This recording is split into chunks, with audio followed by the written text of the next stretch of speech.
আপনারা জানেন জান্নাতের মধ্যে একটা মাহফিল হবে, সেমিনার হবে। সেখানে আল্লাহ জান্নাতীদেরকে নিয়ে একটা মাহফিলের আয়োজন করবেন। জান্নাতি শ্রোতা হবে আর বক্তা হবে 3 জন। প্রথমে বিশেষ বক্তা হিসেবে থাকবেন হযরত দাউদ আলাইহিস সালাম। দাউদ আলাইহিস সালামের উপর কুরআন নাযিল হয় নাই, দাউদ নবী কোনদিন কুরআন পড়েও নাই। তারপরে আল্লাহ সেদিন তাকে ইলম দিবেন, তিনি দাউদ নবী সূরা তোহা থেকে তেলাওয়াত করবেন। তাফসীরে এসেছে দাউদ নবী যখন কুরআন থেকে তেলাওয়াত করবেন তার একটা গলা থেকে, একটা কণ্ঠ থেকে 80 রকম সুর বের হতে থাকবে।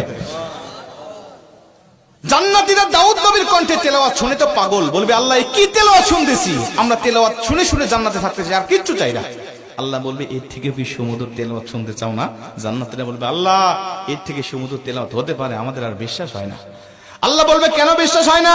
দাউদ নবীর উপরে কোরআন নাজিল হয় নাই, দাউদ নবী কোরআনের জন্য মার খায় নাই। যে নবীর উপরে কোরআন নাজিল করেছি, যে নবী কোরআনের জন্য মার খেয়েছে, দাঁত শহীদ করেছে, মাথার হেলমেট ভেঙেছে, উহুদের প্রান্তরে রক্তক্ষরণ করেছে, ওই নবীর কণ্ঠ থেকে কোরআনের তেলাওয়াত শোনো কেমন সুমধুর শোনা যায়। আমার নবী যখন সূরা ইয়াসিন থেকে তেলাওয়াত করবেন জান্নাতীরা তো পাগল হয়ে যাবে, বলবে আল্লাহ কোনো হুর চাই না, কোনো গিলমান চাই না, কোনো নাজ নিয়ামত, কোনো শরাব, কোনো ঝর্ণা, কোনো কিচ্ছু চাই না। আল্লাহ শুধু নবীর কণ্ঠে তেলাওয়াত শুনে জান্নাতে হাজার হাজার বছর আমরা কাটিয়ে দিতে চাই। আল্লাহ বলবে জান্নাতি এর থেকেও কি সুমধুর তেলাওয়াত তোমরা শুনতে চাও না?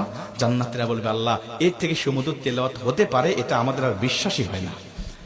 জান্নাতীরা কেন বিশ্বাস হবে না বলো?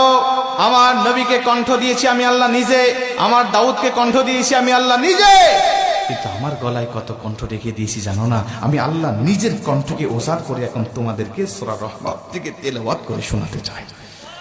আমার আল্লাহ সেদিন টান দিবেন সূরা রহমান থেকে, আর রহমান বলবেন না, তিনি আনার রহমান বলে টান দিবেন। আমি রহমান, যে রহমানের কথা দুনিয়াতে তোমরা শুনেছো, যে রহমানের ভয়ে দুনিয়াতে পাপ থেকে বিরত ছিলে, যে রহমানের ভয়ে তাহাজ্জুদের ওয়াক্তে দাঁড়িয়ে চোখের পানি বিসর্জন দিয়ে নামাজ আদায় করেছো, যে রহমানের ভয়ে সারাটা দিন রোজা রেখেছো, যে রহমানের ভয়ে তোমরা সত্যের পক্ষে চলেছো, ওই রহমান আর কেউ নয়, আনার রহমান, আমি রহমান বলে আমার আল্লাহ সেদিন একটা টান দিবেন। আমার রবের টান শুনে জান্নাতীরা সেদিন হাজার হাজার বছর ধরে জান্নাতের মধ্যে বেহুশ অবস্থায় পড়ে থাকবে।